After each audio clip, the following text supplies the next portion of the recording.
नमस्कार दोस्तों, मैं ललित कुमावत आप लोगों का जो गॉड्स 11 हुआ था उसका राजस्थान जीके का सॉल्यूशन आपके समक्ष लेके आया हूँ। दोस्तों, थोड़ी सी मेरी तबीयत ख़राब होने के कारण पिछले 2 टेस्टों का सॉल्यूशन नहीं कर पाया मैं, उसके लिए मुझे खेद है। दोस्तों, अपन जो आपके इस टेस्ट में जो हिस्ट्री के जो 20 क्वेश्चन आए थे अपन फुल डिटेल में चर्चा करेंगे। आपको कोई नई जानकारी मिले तो आप नोटबुक में ज़रूर लिखें, क्योंकि एग्ज़ाम की दृष्टि से सारे क्वेश्चन मोस्ट इम्पॉर्टेंट है। और अपन ये भी देखेंगे कौन से क्वेश्चनों में किस किस प्रकार के फैक्ट थे, तो अपन सारे फैक्टों की अपन जानकारी लेंगे। तो दोस्तों, अपन क्वेश्चनों की ओर चलते हैं। पहला क्वेश्चन था अपना, बीकानेर के किस शासक ने गिरी सुमेल के युद्ध में शेरशाह सूरी की सहायता की थी? तो दोस्तों, अपन पूरे गिरी सुमेल के युद्ध की बात करते हैं। ये गिरी सुमेल का युद्ध किस किस के बीच में हुआ, कब हुआ, कहाँ हुआ, सभी क्वेश्चनों की अपन चर्चा करते हैं। तो बीकानेर के किस शासक ने गिरी सुमेल के युद्ध में भाग लिया था, या फिर अपन बोल सकते हैं शेरशाह सूरी की सहायता की थी? तो दोस्तों, मैं आपको राजस्थान के नक्शे में लेके चलता हूँ। सबसे पहले देखते हैं ये गिरी सुमेल पड़ता कहाँ पे है। तो दोस्तों, गिरी सुमेल की बात करते हैं तो गिरी सुमेल पड़ता है पाली में। कहाँ पड़ता है? पाली में। पाली की एक तहसील है जिसका नाम है जैतारण। क्या नाम है? जैतारण। दोस्तों, ध्यान रहे, इसे जैतारण का युद्ध भी बोला गया है। जैतारण जो स्थान है या जैतारण जो पाली है, पाली में जो जैतारण जो तहसील पड़ती है उसमें 2 गांव है। गांव तो बहुत सारे हैं, लेकिन जहाँ पे इस युद्ध के समक्ष अपन बोल सकते हैं जो पड़ाव डाला था मालदेव ने और शेरशाह सूर्य ने। तो अपन बात करते हैं, एक तो गांव का नाम था गिरी और दूसरे का नाम था सुमेल। तो सुमेल में तो कौन आया था? शेरशाह सूर्य आया था जिसने अपना पड़ाव डाल लिया, और गिरी में इधर से मालदेव आया जिसने अपना पड़ाव डाल लिया। इस कारण इस युद्ध को क्या कहा जाता है? गिरी सुमेल का युद्ध कहा जाता है। इसी के साथ में अपन इसको बोल सकते हैं जैतारण का युद्ध। क्या बोल सकते हैं? जैतारण का युद्ध। ठीक है दोस्तों, डेट ध्यान रखनी है। ये युद्ध लड़ा गया था 5 जनवरी को, 5 जनवरी 1544। दोस्तों ध्यान रहे, 5 जनवरी 1544। किस किस के बीच में लड़ा गया था? तो अपन बोल सकते हैं राठौड़ वंश, या फिर अपन बोल सकते हैं राठौड़ों के उस समय के जो राजा थे उनका नाम था मालदेव। क्या नाम था? मालदेव, जिन्हें हसमत वाला राजा 52 युद्धों का विजेता कहा गया, मालदेव। और इधर से जो दिल्ली के जो सल्तनत के शासक थे उनका नाम था शेरशाह सूरी। शेरशाह सूरी। तो दोस्तों 2 शासक थे, एक का नाम था शेरशाह सूरी और दूसरा था मालदेव, जो कहाँ के थे? अपने जोधपुर के थे। दोस्तों, इसी के साथ में अपन और बात करते हैं मालदेव। मालदेव की ओर से कौन थे? 2 इसके सेनापति थे, एक का नाम था जेता और दूसरे का नाम था कुपा। बहुत वीर योद्धा थे। ठीक है, बहुत सारे युद्धों को इन्होंने, मालदेव ना होते हुए भी इन्होंने क्या किया था? मालदेव को जिता दिया था, क्योंकि जेता और कुपा की वीरता का डंका पूरे उत्तरी भारत में बजता था। मतलब अपन बोल सकते हैं ये जेता और कुपा मतलब दोनों ही बहुत बड़ी सेना के ऊपर भारी पड़ते थे। इसी के साथ में अपन बोलेंगे, इस तरफ से दिल्ली से कौन था? शेरशाह सूरी। कौन था? शेरशाह सूरी। शेरशाह सूरी के साथ में इन्होंने 2 बंदों को और लिया था। एक तो कौन था? बीकानेर का था जिसका नाम था कल्याणमल। कौन था? कल्याणमल। ध्यान है दोस्तों, सूर्यवंश और साथ में अपन बात करते हैं मुगल वंश। तो बीकानेर से सबसे पहले जो संधि करने वाला बंदा था वो कल्याणमल ही था। ठीक है, राय सिंह का पिताजी था ये। इसी के साथ में अपन बात करते हैं, एक मेड़ता का एक बंदा और था जिसका नाम था वीरमदेव। क्या नाम था? वीरमदेव। इन 2 बंदों को भी साथ में लिया था शेरशाह। और कहाँ पे आया था? पाली आया था, जैतारण आया था। और किसके साथ में युद्ध हुआ था? मालदेव के साथ में युद्ध हुआ था। दोस्तों, युद्ध की हिस्ट्री बहुत बड़ी है। अपन जब बोर्ड पे पढ़ते हैं तो अपन फुल डिटेल में पढ़ते हैं। दोस्तों, आप सभी से निवेदन है, अपने लगभग 450 सब्सक्राइबर हो चुके हैं या होने वाले हैं, और आप जल्दी से अपने अड़ोस पड़ोस में या फिर अपने घर में जिनके पास भी मोबाइल है तो जल्दी से जल्दी 1000 सब्सक्राइबर कंप्लीट करवाइए, कि उसको आपको उसके बाद आपको लाइव क्लास मिले राजस्थान जीके की, इसके साथ टेक्निकल की।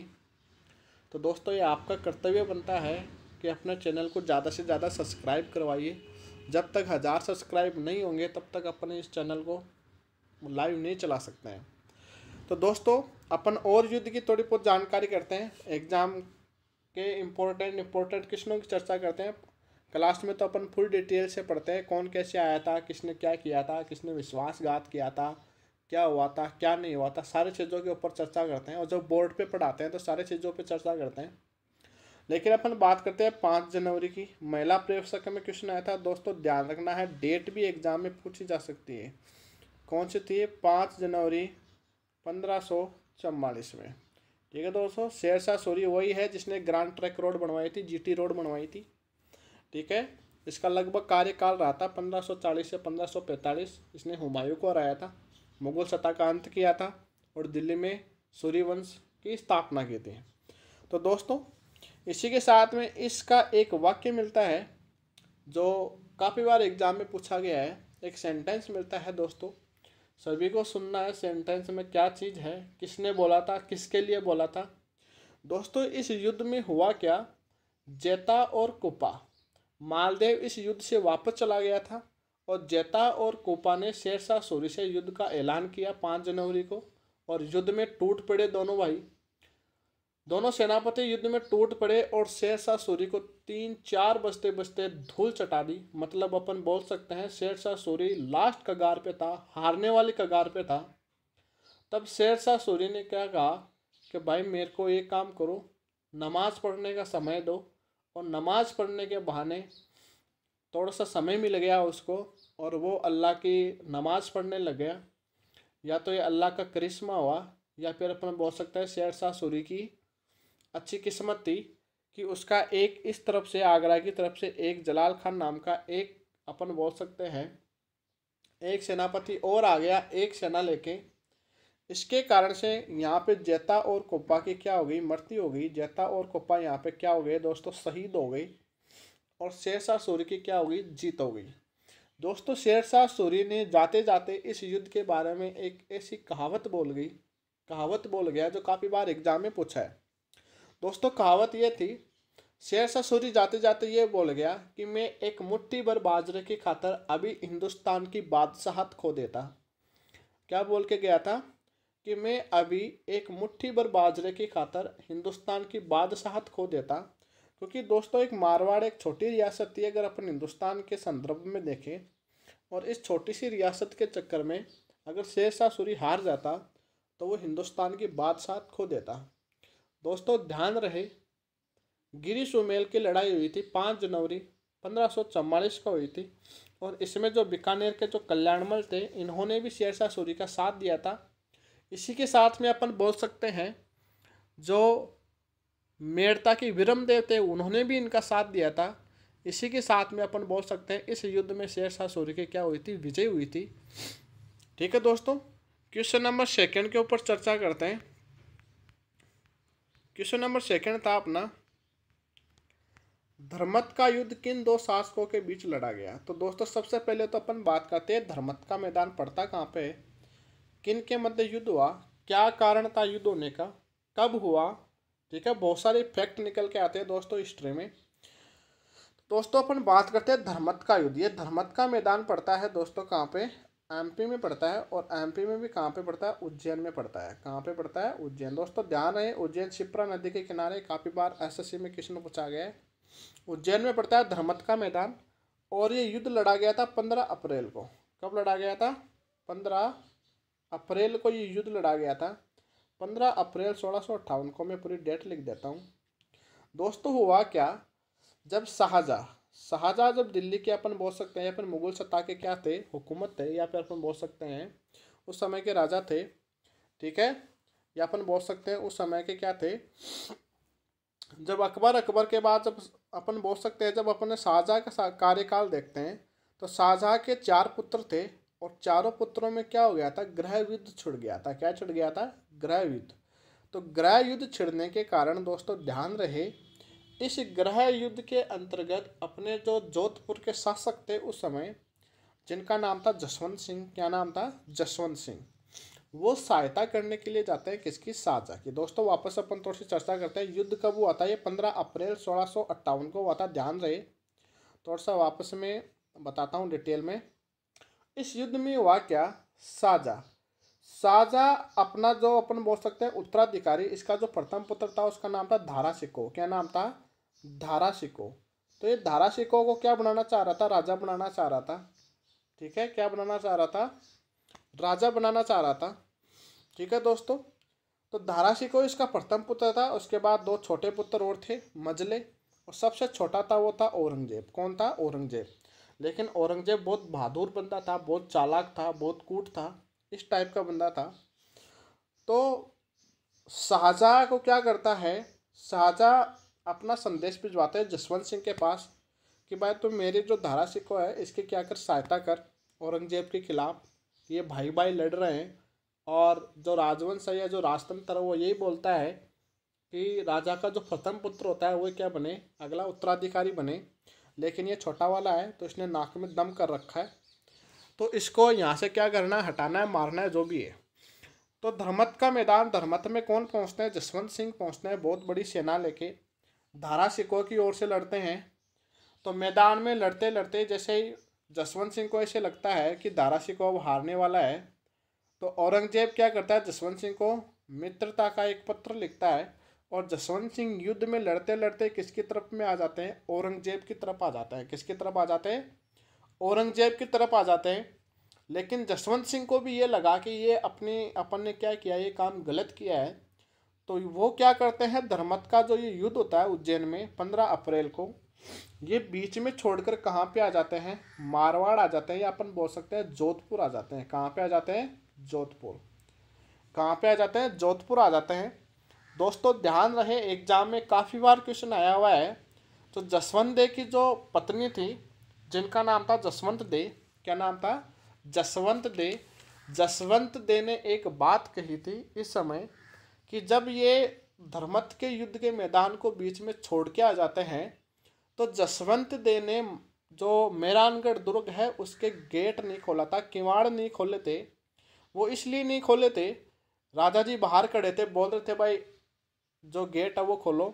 और जसवंत दे ने एक ही बात कही थी कि जो राजपूत होते हैं वो या तो युद्ध में वीर गति को प्राप्त होते हैं या फिर युद्ध जीत के आते हैं, ऐसे युद्ध में बीच में भाग के नहीं आते हैं।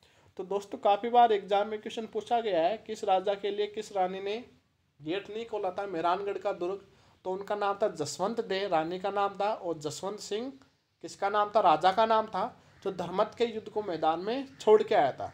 तो दोस्तों अपना जो क्वेश्चन था, क्वेश्चन में यही पूछा है धर्मत का युद्ध किन किन के मध्य लड़ा गया।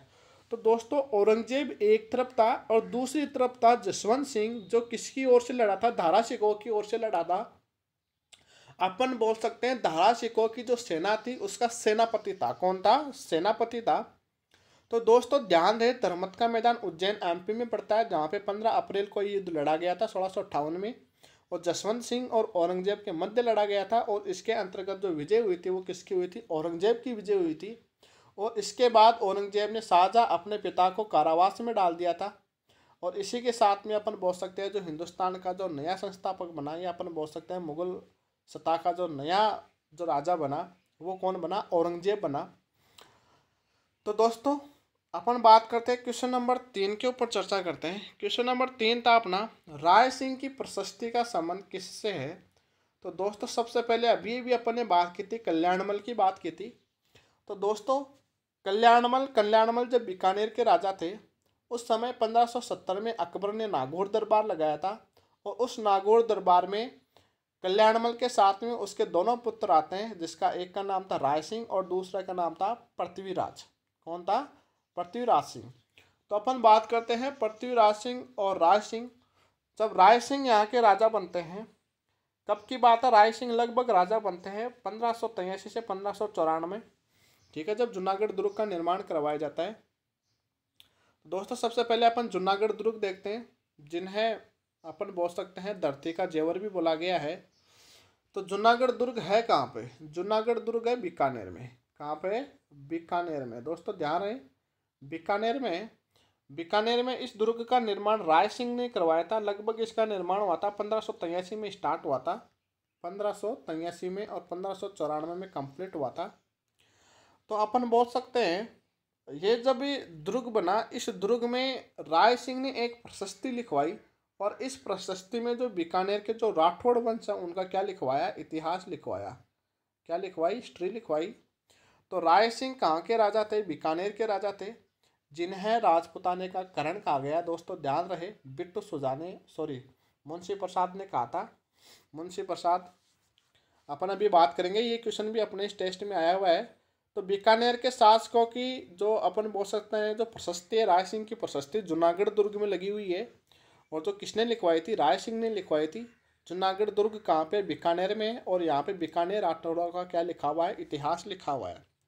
ठीक है दोस्तों, क्वेश्चन नंबर 4 पे चर्चा करते हैं अपन। किस राजपूत शासक को राजपुताना के कारण कहा गया। दोस्तों अभी भी अपन ने बात किया था कि किस शासक को राजपुताने का करण कहा गया। तो अपन बात करते हैं दोस्तों, एक तो दो चीज़ें मिलती है अपन तो दोनों के ऊपर अपन डिस्कशन करते हैं। एक तो अपन को मिलता है कलयुग का करण, कल युग का करण, और एक मिलता है राजपुताने का करण। तो दोस्तों ध्यान रहे, दोनों अलग अलग है। राजपुताने का करण अलग है, कलयुग का करण अलग है। तो दोस्तों अपन बात करते हैं कलयुग का करण। तो किसे कहा गया था, राव लोण करण सर को कहा गया था। राव लोण करण सर को कहा गया था। किसने कहा था, बिट्टू सुजा ने कहा था। दोस्तों ध्यान रहे, बिट्टू सुजा ने कहा था। और बिट्टू सुजा ने कब कहा था, इन्होंने बीकानेर का इतिहास लिखा था। बीकानेर का इतिहास लिखा था। इनकी पुस्तक का नाम था राव जेत सिरो छंद। तो राव जेत सिरो छंद में राव लूण करण सर को इन्होंने कलयुग का करण कहा। ठीक है दोस्तों, और जो राजपुताने का करण था, राय सिंह को, महाराजा राय सिंह को किसने कहा था, यह भी ध्यान रखें। तो इन्होंने कहा था मुंशी देवी प्रसाद ने। किन्होंने कहा था, मुंशी देवी प्रसाद ने राय सिंह को राजपुताने का करण कहा। और कलयुग का करण बिट्टू सुजा ने कहा था अपनी पुस्तक राव जेत सिरो छंद में। कलयुग का करण करण सर अपन बोल सकते हैं राव लूण करण सर है, और राजपुताने का करण कौन है, राय सिंह है। दोनों क्वेश्चनों का ध्यान रखना। क्वेश्चन नंबर 5 पे अपन डिस्कशन करते हैं, राव जोधा ने किस वर्ष मंडोर को विजित किया था, या अपन बोल सकते हैं जीता था।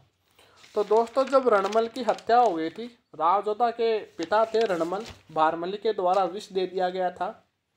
उस समय अपन बोल सकते हैं 38 में क्या हुई थी, मृत्यु हुई थी। 1438 में रणमल की मृत्यु हुई थी, भारमली के द्वारा विष दिया गया था। अभी अपन रणमल के बारे में भी देखेंगे।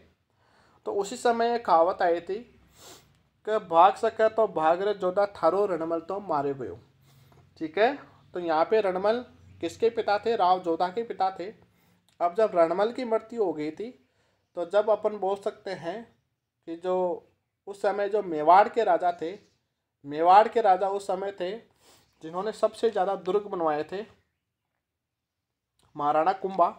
तो महाराणा कुंभा ने इनके पीछे सेना लगाई थी पकड़ने के लिए।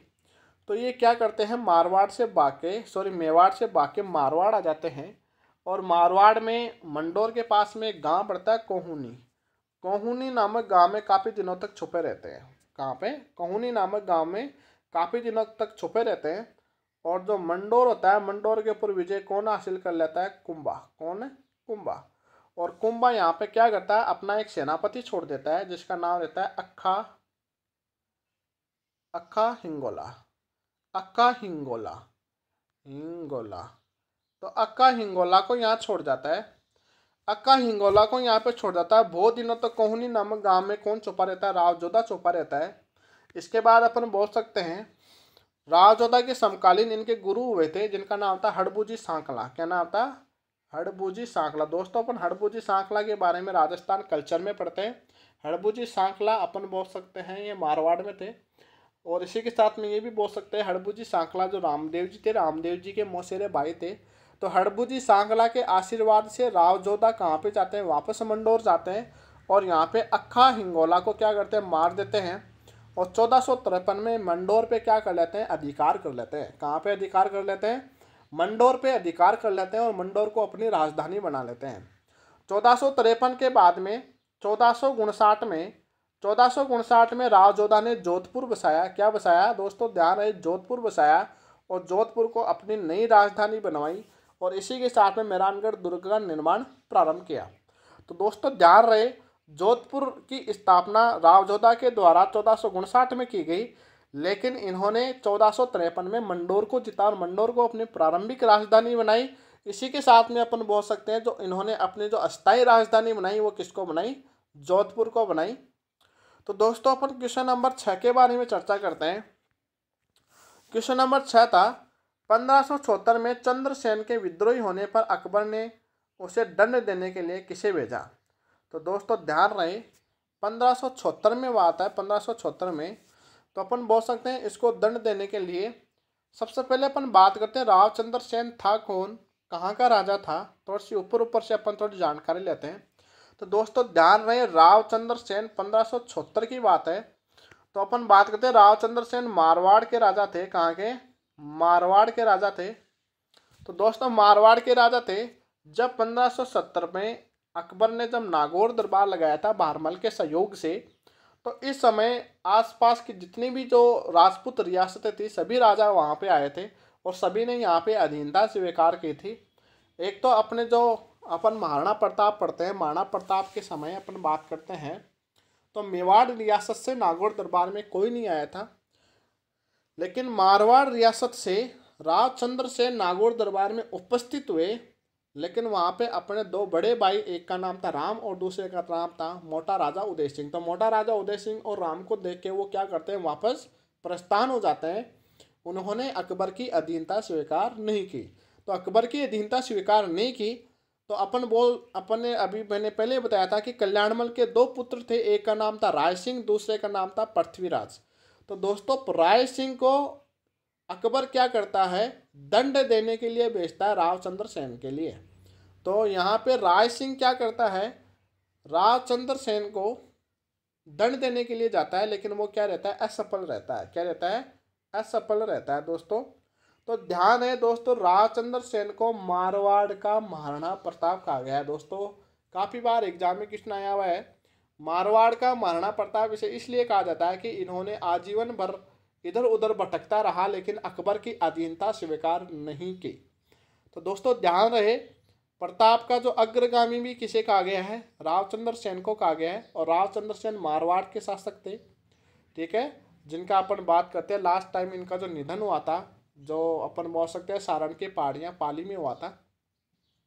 ठीक है दोस्तों ध्यान है, सारण की पहाड़ियाँ पाली और जालोर दोनों में फैली हुई है, लेकिन इनका जो निधन हुआ था वो पाली में हुआ था।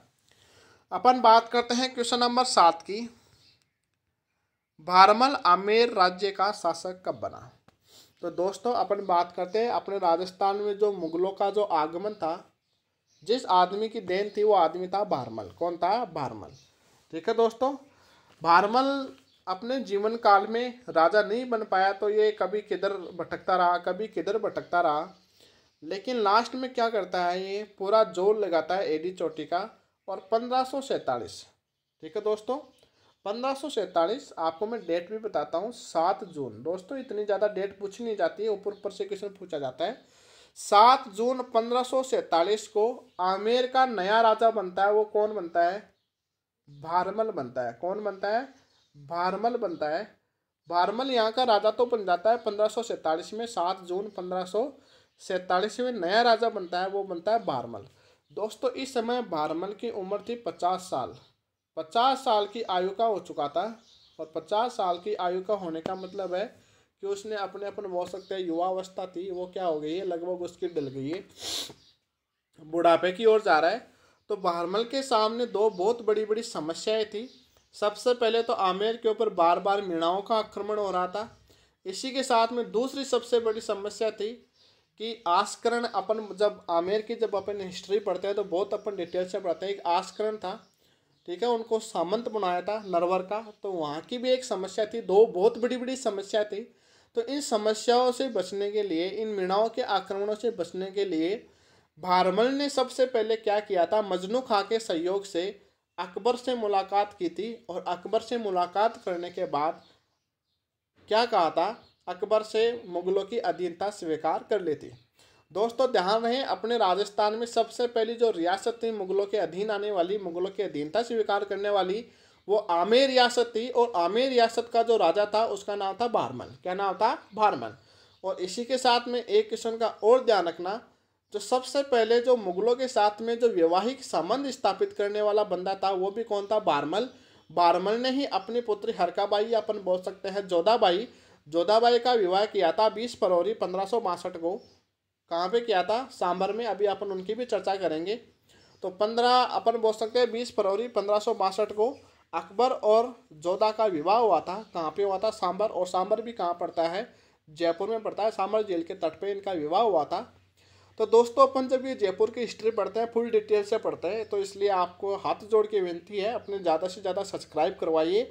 जब अपने 1000 सब्सक्राइब हो जाएंगे तो आपको लाइव क्लास पढ़ाई जाएगी और फुल डिटेल से पढ़ाई जाएगी कि आपके जैन का, अयन का, या अपन बोल सकते हैं किसी भी एग्ज़ाम का कोई भी क्वेश्चन नहीं छूटे। इसलिए अब अपना यहाँ पे क्या वीडियो बड़ा हो जाता है, तो इसलिए अपन क्या करते हैं फुल जानकारी में, या पर अपन बोल सकते हैं फुल डिटेल से आपको नहीं बता पाते हैं। तो भारमल आमेर राज्य का शासक 1547 में बना था, 7 जून 1547 में। और भारमल ही पहला शासक था जो मुगलों की अधीनता स्वीकार की थी। आमेर पहली रियासत थी मुगलों की अधीनता स्वीकार की थी। आमेर पहली रियासत थी जो विवाह संबंध स्थापित किए थे मुगलों के साथ में। ठीक है दोस्तों, इसी के साथ में अपन क्वेश्चन नंबर 8 के ऊपर चर्चा करते हैं कि शासक ने ढूंढाड़ राज्य की स्थापना की थी। तो दोस्तों ध्यान रहे, किस शासक ने ढूंढाड़ राज्य की स्थापना की थी? लगभग 1137 की बात है। 1137 से 1100 अपन बोल सकते हैं 70, 1137 से 1170 का जो शासनकाल रहा था वो रहा था दुल्हे राय का। दुल्हे राय का रहा था, जिसका दूसरा नाम तेजकरण भी था। दोस्तों ध्यान रहे, दुल्हे राय तेजकरण कहाँ से आता है? नरवर से आता है। और यहाँ पे क्या करता है? ढूंढाड़ राज्य की स्थापना करता है। और ढूंढाड़ राज्य की स्थापना करता है ये कहाँ पे करता है दोस्तों? अपन जब जयपुर पढ़ते हैं तो जयपुर में ढूंढ नदी पढ़ते हैं, तो ढूंढ नदी के आसपास के एरिया को जीता, दौसा वाले एरिया को जीता, रामगढ़ वाले एरिया को जीता, और वहाँ पे एक ढूंढाड़ नामक कस्बे की स्थापना की। तो ये किसके द्वारा की गई थी? दुल्हे राय के द्वारा की गई थी। दोस्तों इसी के साथ में ध्यान रखना है, कछवा वंशों का जो संस्थापक आदि पुरुष मूल पुरुष जो था वो कौन था? दुल्हे राय। कौन था? दुल्हे राय था। तो दोस्तों ध्यान रहे, दुल्हे राय 1137 में नींव डालता है, कछवा वंशों की ढूंढाड़ राज्य की स्थापना करता है। इसी के साथ में अपन पढ़ते हैं दुल्हे राय के द्वारा ही रामगढ़ को जीतकर वहाँ पर जमुआ रामगढ़ का क्या अपन बोल सकते हैं जमुआ रामगढ़ के बसाया गया। और जमुआ रामगढ़ में इनकी जो कुल देवी है जो कछवा वंशों की जमुआई माता, उनका मंदिर बनवाया गया। तो दोस्तों ध्यान रहे, ढूंढाड़ राज्य की स्थापना दुल्हे राय के द्वारा की गई और ढूंढ नदी के आसपास होने के कारण इसको क्या बोला गया? ढूंढाड़ बोला गया। क्या बोला गया? ढूंढाड़। ठीक है दोस्तों, क्वेश्चन नंबर 9 के ऊपर चर्चा करते हैं अपन। कछवा वंशों के किस शासक ने ब्रिटिश ईस्ट इंडिया कंपनी से संधि की थी? दोस्तों इस क्वेश्चन में भी अपन को बहुत सारी जानकारी मिलेगी। जगत सिंह, ये ध्यान रहे जगत सिंह सेकंड था। यहाँ पे अपने पास ऑप्शन में भी सिर्फ जगत सिंह दिया था, लेकिन ये जगत सिंह सेकंड था। जगत सिंह सेकंड के शासनकाल में 2-3 अच्छी अच्छी घटनाओं की बात करते हैं। सबसे पहले तो ईस्ट इंडिया कंपनी के साथ संधि हुई थी 2 अप्रैल को। कब हुई थी? 2 अप्रैल 1818 को। राजस्थान में लगभग संधियाँ 17-18 में हुई थी। 17-18 में अंग्रेजों के साथ संधियाँ हुई थी। जब अपन 1857 की क्रांति पढ़ते हैं तब अपन को पता चलता है कि राजस्थान में किस रियासत ने संधि की थी, सबसे पहले किसने की थी, सबसे बाद में किसने की थी। बहुत सारे अच्छे अच्छे क्वेश्चन बनते हैं दोस्तों, तो इससे लिए अपना चैनल ज़्यादा से ज़्यादा सब्सक्राइब हो, ज़्यादा नहीं तो लगभग 1000 सब्सक्राइब करवाइए कि आपको लाइव क्लास मिले। तो अपन जगत सिंह सेकंड की बात करते हैं। तो दोस्तों ध्यान है, जगत सिंह सेकंड को जयपुर का बदनाम राजा कहा गया। क्या कहा गया? बदनाम राजा कहा गया। दोस्तों आदमी कोई बदनाम होता है तो उसके पीछे कुछ ना कुछ कारण होता है। दोस्तों जब इसे जयपुर का बदनाम राजा कहा गया तो क्यों कहा गया दोस्तों यहाँ पे एक रसकपुर नामक वेश्या थी। रसकपुर दोस्तों वैसे तो कोई गांव का नाम लगता है, लेकिन ये वेश्या का नाम है। तो रसकपुर नामक वेश्या के साथ में जगत सिंह सेकंड के संबंध थे, तो इस कारण इस राजा को जयपुर का बदनाम राजा घोषित किया गया। दोस्तों काफ़ी बार एग्जाम में क्वेश्चन आया हुआ है जयपुर का बदनाम राजा, तो वो था जगत सिंह सेकंड। और जगत सिंह सेकंड ने ही अंग्रेजों के साथ में 2 अप्रैल 1818 को क्या की थी? संधि की थी। दोस्तों ये जगत सिंह सेकंड था कौन? ये था प्रताप सिंह का पुत्र। कौन? प्रताप सिंह, जिन्हें ब्रज निधि की उपाधि मिली थी। प्रताप सिंह बहुत ही अच्छा राजा था। जिन्होंने हवा महल भी बनवाया था 5 मंजिला 1599 में, सॉरी 17, तो अपन बात करते हैं 1799 में बनवाया था हवा महल प्रताप सिंह ने। प्रताप सिंह का पुत्र ही था जगत सिंह, और जगत सिंह के द्वारा ही अपन बोल सकते हैं ईस्ट इंडिया कंपनी के साथ में अंग्रेजों के साथ में संधि की गई थी 2 अप्रैल 1818 को, और इन्हें ही जयपुर का बदनाम राजा बोला गया।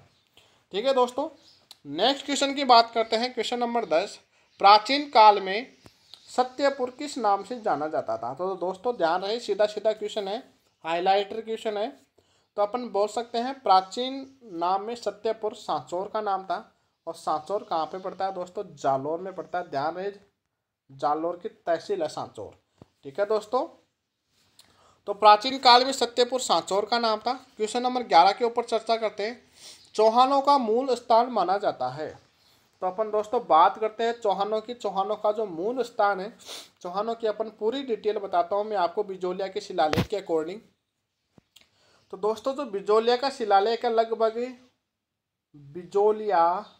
बिजोलिया का शिलालेख मिला था अपन को भीलवाड़ा से। कहाँ से मिला था? भीलवाड़ा में बिजोलिया के नाम स्थान से मिला था।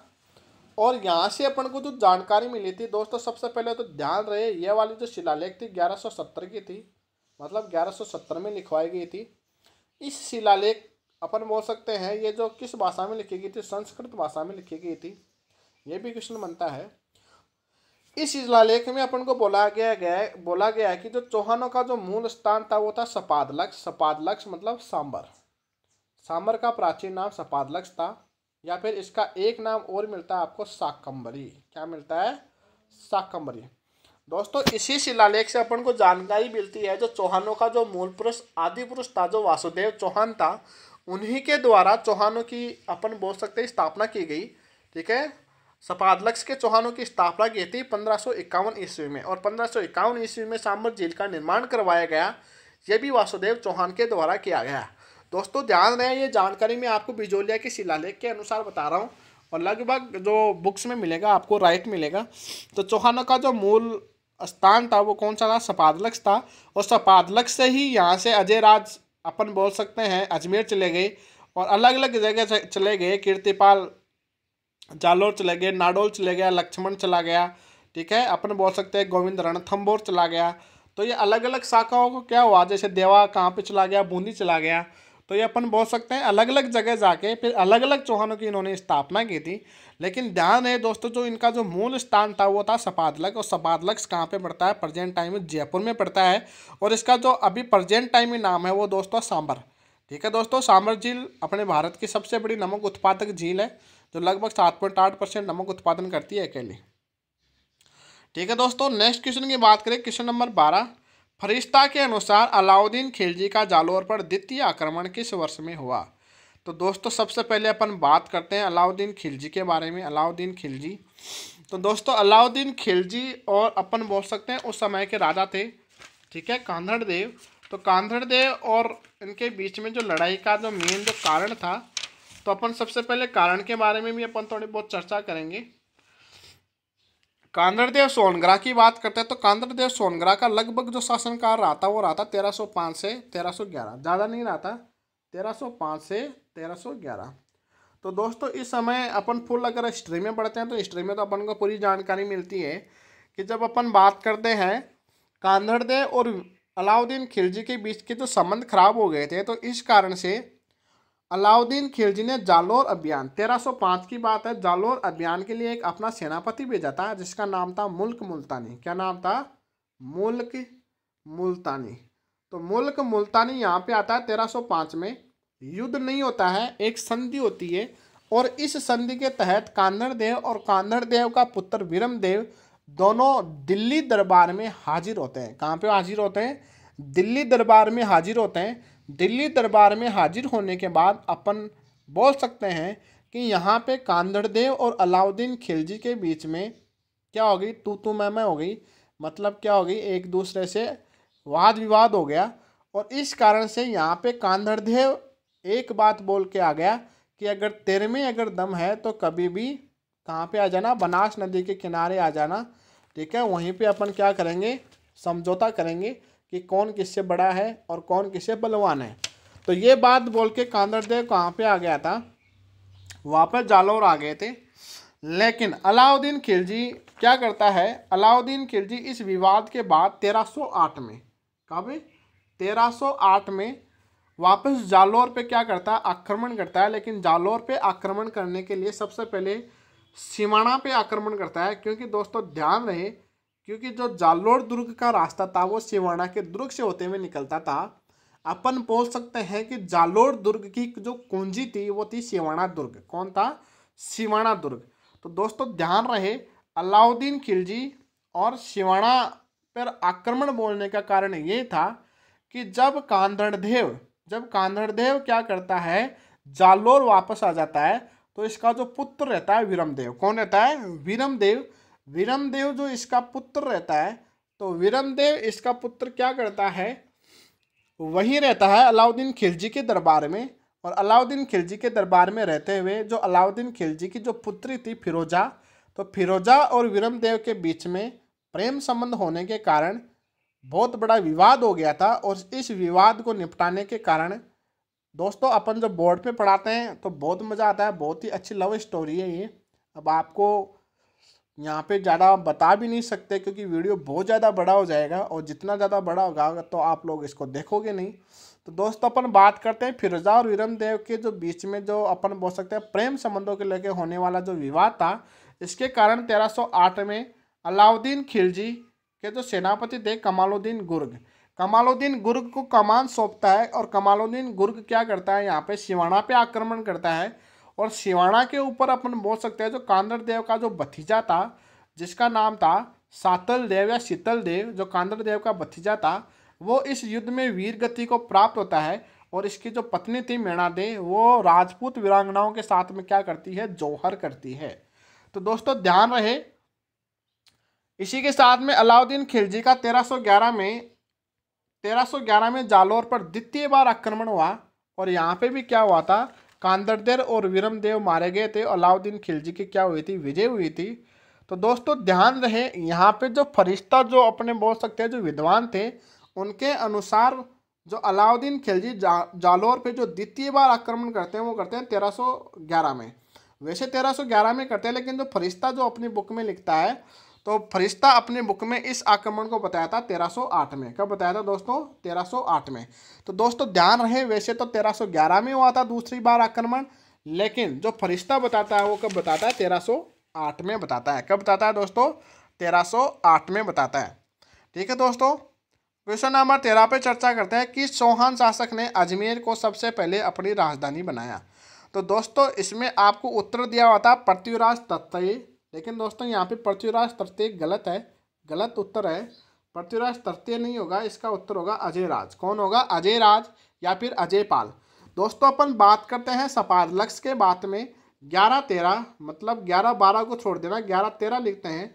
1113 ईस्वी में अजयराज ने अजमेर कस्बा बसाया और अजमेर को अपनी क्या बनाई, नई राजधानी बनाई। दोस्तों ध्यान रहे, अजमेर की स्थापना 1133 में हुई थी, जोधपुर की स्थापना 1459 में हुई थी, उदयपुर की स्थापना दोस्तों ध्यान रहे, उदयपुर की स्थापना 1559 में हुई थी, और जयपुर की स्थापना 1727 में हुई थी। तो दोस्तों ध्यान रहे, अजमेर 1133 में स्थापना करता है अजयराज, और अजयराज क्या करता है, इसको नई राजधानी बनाता है। और इसी के साथ में बीठली पहाड़ी पर क्या बनाता है, एक दुर्ग बनाता है, जिसका दुर्ग का नाम रहता है अजय मेरू दुर्ग। क्या नाम रहता है, अजय मेरू दुर्ग। और अजय मेरू दुर्ग प्रेजेंट टाइम में तारागढ़ के नाम से जाना जाता है। जब अपन मेवाड़ हिस्ट्री पढ़ते हैं तो मेवाड़ हिस्ट्री में अपन पढ़ते हैं सांगा का जो बड़ा भाई था पृथ्वीराज उड़ान। तो पृथ्वीराज उड़ान यहाँ पे कुछ दिन रुकता है, और उन्होंने ही अपनी पत्नी की याद में यहाँ पे एक परकोटे का निर्माण करवाया, कुछ भवनों का निर्माण करवाया, और इसका नाम रख दिया तारागढ़, क्योंकि पृथ्वीराज उड़ान की पत्नी का नाम था ताराबाई। क्या नाम था, ताराबाई। तो दोस्तों ध्यान रहे, किस शासक या किस चौहान शासक ने अजमेर को सबसे पहले अपनी राजधानी बनाई, तो वो था अजयराज या अजयपाल। ठीक है दोस्तों, क्वेश्चन नंबर 14 के बारे में चर्चा करते हैं। वह शासक जिसके शासनकाल को चौहान शासकों का स्वर्णकाल कहा गया। दोस्तों अपन जब चौहान वंश पढ़ते हैं तो सबसे अच्छा अगर किसी का इतिहास है पृथ्वीराज थर्ड और विग्रहराज फोर्थ। ठीक है दोस्तों, दोस्तों अपने पास यहाँ पे दो ऑप्शन थे और काफ़ी लड़कों ने इस क्वेश्चन को इस कारण से गलत कर दिया क्योंकि यहाँ पे एक ऑप्शन था विग्रहराज। क्या था? विग्रहराज। दोस्तों विग्रहराज फोर्थ किसका स्वर्ण काल था? विग्रहराज फोर्थ। दोस्तों ध्यान रहे विग्रहराज 4 हुए थे, विग्रहराज फर्स्ट, सेकंड, थर्ड और फोर्थ। जो फोर्थ था उसका जो शासनकाल था वो चौहानों का क्या कहलाया? स्वर्णकाल कहलाया। तो दोस्तों यहाँ पे विग्रहराज तो था लेकिन क्या नहीं था? फोर्थ नहीं था, मतलब ये प्रथम है। लेकिन जो विग्रहराज फोर्थ था उसका जो दूसरा नाम था वो था बिसलदेव चतुर्थ। क्या नाम था? बिसलदेव चतुर्थ। और बिसलदेव ने ही बिसलपुर बांध बनवाया था, बिसलपुर कस्बा बसाया था टोंक के अंदर। दोस्तों पता होगा आपको। इसी के साथ में इन्होंने ही संस्कृत पाठशाला बनवाई थी, इन्होंने ही कवि बांधव की उपाधि थी, इन्होंने ही कवि कटिबंध की उपाधि थी। इसी के साथ में इन्होंने ही हरेकेली नाटक लिखा था, इन्होंने बहुत सारी रचनाएं भी लिखी थी। तो दोस्तों इन्होंने बहुत सारे विकास करवाया था अजमेर का, या पर बोल सकते हैं चौहानों का दूर दूर तक ख्याति प्राप्त हुई थी। तो दोस्तों ध्यान रहे जो अगर चौहानों का जो स्वर्णकाल हो पृथ्वीराज थर्ड नहीं है, कौन था? बिसलदेव चतुर्थ, या पर अपन बोल सकते हैं विग्रहराज फोर्थ। ठीक है दोस्तों, क्वेश्चन नंबर 15 की बात करते हैं। द अर्ली चौहान डायनेस्टिस राजस्थान के किस प्रमुख इतिहासकार की रचना है? तो दोस्तों हाईलाइटर क्वेश्चन है, डायरेक्टली पता होना चाहिए। डॉक्टर दशरथ शर्मा। तो डॉक्टर दशरथ शर्मा के द्वारा ये पुस्तक लिखी गई थी, अर्ली चौहान डायनेस्टिस्ट राजस्थान। तो अपन बोल सकते हैं इसमें चौहानों का क्या मिलता है अपन को पूर्ण रूप से जानकारी मिलती है। कौन से दुर्ग को राठौड़ों की शरण स्थली कहा गया है? तो दोस्तों जब भी अपन बोल सकते हैं राठौड़ों के ऊपर कोई भी आपत्ति आती थी तो वो कहाँ पे भाग के चले जाते थे? सिवाना। दो क्वेश्चन एग्जाम में आता है, तो मेवाड़ के राजाओं की शरण स्थली। तो मेवाड़ के राजाओं की शरण स्थली तो थी कुंभलगढ़ दुर्ग। कौन सा दुर्ग? कुंभलगढ़ दुर्ग। और मारवाड़ के राजाओं की शरण स्थली थी सिवाना दुर्ग। सिवाना दुर्ग कहाँ पे पड़ता है? बाड़मेर में पड़ता है। कहाँ पे पड़ता है दोस्तों? बाड़मेर में पड़ता है। दोनों किस्मों का ध्यान रखना है, मारवाड़ की अलग है, मेवाड़ वालों की अलग है। मेवाड़ वालों की कुंभलगढ़ है और मारवाड़ वालों की सिवाना दुर्ग है। ठीक है दोस्तों, क्वेश्चन नंबर 17 के बारे में चर्चा करते हैं। 52 युद्धों का विजेता किस राठौड़ शासक को कहा गया? दोस्तों मैंने बताया था जब अपन क्वेश्चन नंबर 5 हल किया था जैतारण का युद्ध या गिरी सुमेल का युद्ध, तो उसके ऊपर ने चर्चा की थी जैता और कोपा की। जैता और कोपा मालदेव के सेनापति थे और इन्होंने बहुत सारे युद्ध जिताए थे मालदेव को, और मालदेव को ही जो अपन बोल सकते हैं जो फारस के विद्वान थे उन्होंने 52 युद्धों का विजेता या हस्मत वाला राजा कहा था। ठीक है दोस्तों, क्वेश्चन नंबर 18 पे चर्चा करते हैं। राणा रणमल के द्वारा मंडोर कब जीता गया? तो दोस्तों इसके ऊपर भी अपन ने चर्चा की थी। रणमल का शासक काल रहा था लगभग 1427 से 1438। 1438 में तो इसे मार दिया गया था। ये क्या करता है बंदा, जब कहाँ पे रहता है? मेवाड़ में रहता है। दोस्तों ध्यान रहा होगा रणमल और रणमल की बहन थी हंसाबाई। कौन थी? हंसाबाई। राव चुंडा के पुत्र थे ये। तो हंसाबाई का विवाह करवा देता है ये लाखा के साथ में। लाखा के साथ में विवाह करवा देता है और लाखा की सेना को लेके ये क्या करता है? मंडोर को जीता है 1426 में। और 1426 में 1427 से लेकर 1438 तक कहाँ पे रहता है? ये राज करता है। दोस्तों इसकी एक अपन बोल सकते हैं एक प्रेमिका थी बारमली, और बारमली के सहयोग से ही कुंभा ने किसको मरवाया था? रणमल को मरवाया था। रणमल को मरवाने का कारण ये था कि ये मारवाड़ में राज करते हुए इन्होंने मेवाड़ के बड़े बड़े सरदारों को हटाकर सामंत पदों से, और वहाँ पे मेवाड़ जो मारवाड़ के जो राजा थे, मारवाड़ के सामंत थे, उनको लगा दिया था। तब हंसाबाई को ये लगा था कि ये जो अपना भाई है ये अपनी रियासत में क्या कर रहा है? गाठोल कर रहा है या घोटाला कर रहा है। तो ये क्या करता है, अपने हंसाबाई अपने प्रथम पुत्र को बुलाती है, ठीक है, जिसका नाम भी रहता है कुंवर चूड़ा, और कुंवर चूड़ा के सहयोग से क्या करती है? रणमल की हत्या करवा दी जाती है, या बोल जाती है जो रणमल था, रणमल का जो छोटा जो राव चुंडा था, राव चुंडा का पुत्र था रणमल, और जो कंवर चुंडा था तो कंवर चुंडा का छोटा भाई था कुंभा। तो इनके दोनों के सहयोग से बारमली ने क्या किया था? इसको विष दिया था। दोस्तों बोर्ड पे पढ़ाते हैं, हिस्ट्री में बहुत मजा आता है, तो ज़्यादा से ज़्यादा सब्सक्राइब करवाइए। ज़्यादा सब्सक्राइब होते ही आपको लाइव क्लास मिलेगी। क्वेश्चन नंबर 19 की अपन बात करते हैं। राठौड़ वंशों का आदि पुरुष मूल पुरुष अपन ने बात की थी राव सिंहा की। ठीक है दोस्तों, अपन ने पहले ही बात की थी राव सिंहा। ठीक है दोस्तों, राजसिंहा का लगभग इतिहास रहा था 1240 से 1273 के आसपास रहा था, 1240 से 1273 के पास रहा था। और ये कहाँ से आए थे? राजसिंहा ने सबसे पहले पाली आए थे और पाली के अंदर आके इन्होंने सबसे पहले ब्राह्मणों की सहायता की थी, पुष्कर में ब्राह्मणों की सहायता की थी। तो इसी के साथ में राजसिंहा अपन बोल सकते हैं जो राठौड़ों के जो मूल पुरुष है, आदि पुरुष है, इन्हीं के बाद में इनका राठौड़ों का इतिहास चलता है। ठीक है दोस्तों, क्वेश्चन नंबर 20 की चर्चा करते हैं। मारवाड़ में राठौड़ वंशों की स्थापना कब हुई? तो दोस्तों अभी भी अपन ने पहले वाले क्वेश्चन में देखा था, लगभग 1240 से 1253 में कौन आ जाता है? रावसिंहा आके राठौड़ों की क्या करता है? स्थापना करता है।